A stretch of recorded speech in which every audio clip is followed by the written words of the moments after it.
Ako po si Wilson Arellano, taga Quezon Province.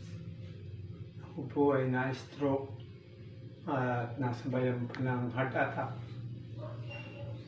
Ako po ay naglakbay mula dito sa Linyangan hanggang Gumaka nang walang malay.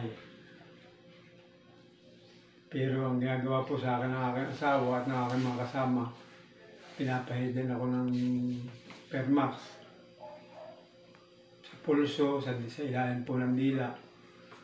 At sa niluluban po ng 3 oras na paglalakbay hanggang Gumaka, ako po ay nagkamalay na, pagsalita na.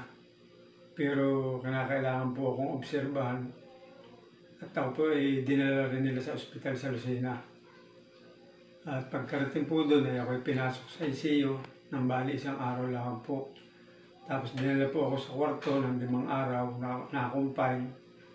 Pero sa tulong po ng Permax at ng ating Panginoon Diyos ay napakabilis po ng aking recovery. Kahit po mga doktor ay nagtataka sa akin at ako po ay naigalaw ko ng aking mga kamay at saka paa.